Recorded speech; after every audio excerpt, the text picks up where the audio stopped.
بسم اللہ الرحمن الرحیم۔ السلام علیکم۔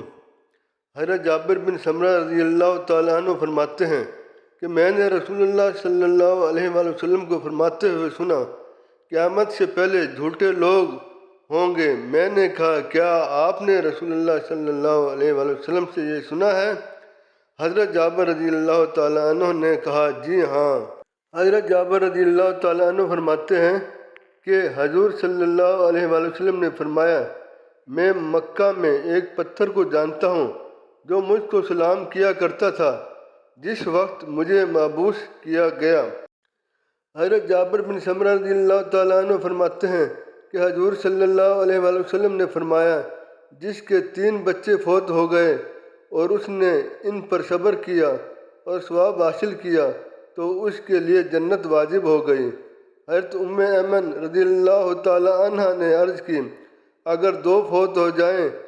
آپ نے فرمایا، جس کے 2 فوت ہوئے اس نے ان پر صبر کیا اور ثواب حاصل کیا تو اس کے لیے جنت واجب ہو گئی۔ حضرت ام ایمن رضی اللہ تعالیٰ عنہ نے عرض کی، اگر 1 فوت ہو جائے؟ آپ صلی اللہ علیہ وآلہ وسلم خاموش رہے۔ آپ نے فرمایا، میں نے ام ایمن کو سن لیا، جس کا 1 بچہ فوت ہو گیا اس نے صبر کیا، ثواب حاصل کیا تو اس کے لیے جنت واجب ہو گئی۔ حضرت جابر رضی اللہ تعالیٰ عنہ فرماتے ہیں کہ میں نے رسول اللہ صلی اللہ علیہ وسلم کو جمعے کے دن کھڑے ہو کر خطبہ دیتے ہوئے دیکھا۔ آپ خطبہ دیتے، پھر بیٹھے، پھر کھڑے ہو کر خطبہ دیتے۔ آپ دونوں خطبوں کے درمیان تھوڑی دیر بیٹھتے تھے۔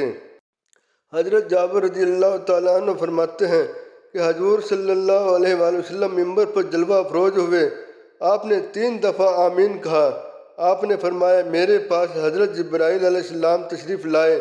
عرض کی، یا رسول اللہ صلی اللہ علیہ وآلہ وسلم، جس نے اپنے والدین میں سے کسی ایک کو پایا، ان کی خدمت نہ کر سکا اور وہ مر گئے تو وہ جہنم میں داخل ہوگا، وہ اللہ کی رحمت سے دور ہوگا۔ آپ آمین فرمائیں۔ تو میں نے آمین کہا۔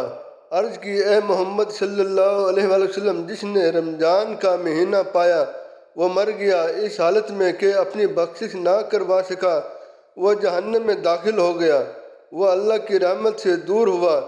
آپ آمین فرمائیں۔ تو میں نے آمین کہا۔